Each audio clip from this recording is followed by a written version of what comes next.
नमस्कार. आज आपण संत तुकाराम महाराज यांच्या पालखी सोहळ्यामध्ये आहोत. त्यातच वरवणमधून पाडसकडे रवाना झालेली पालखी आहे आणि आता आपण रोहिती घाटामध्ये आहेत. आपल्यासोबत काही वारकरी आहेत. आपण काय सांगाल? वारी खूप वर्षापासून चालू आहे आणि आपण जी वारी करतो ती वारीचं खरं महत्व जर सांगायचं असेल तर आपल्या अंगी जे अवगुण असतात त्यांचा आपण दुर्गुणाचा त्याचा वार केला पाहिजे. त्या अर्थाने आपण वारी केली पाहिजे असं माझं एक मत आहे. वारीचं किती वर्ष आहे तुमचं? माझं आता हे वारीचं 23वा वर्ष आहे. आपण काय सांगाल? हा सुख सोहळा स्वर्गी नोहे एवढ्या वाक्यातच आहे. आणि ही जी आस लागलेली आहे पंढरपूरला जाताना, भेटी लागे जीवा लागलेशी आस.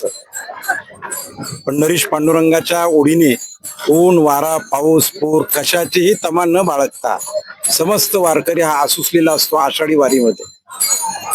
आणि सगळं सुख दुःख सगळं विसरून देहभान हरपून आम्ही सर्वजण या वारीमध्ये सहभागी होत असतो.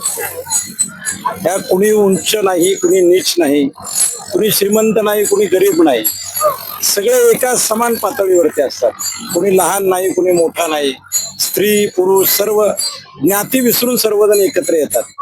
हा एक खूप मोठा सोहळा आहे. मी तर असं म्हणेल की दिंडी हा एक मॅनेजमेंटचा खूप उत्तम प्रयोग आहे. ज्याला मॅनेजमेंट शिकायचं त्यांनी दिंडीमध्ये यावं. डिप्रेशन कधी कुठल्या वारकऱ्याला येत नाही. त्याचं मनोधैर्य याच्यामध्ये उंचवत असतं. आणि एक अलौकिक सोहळा आहे.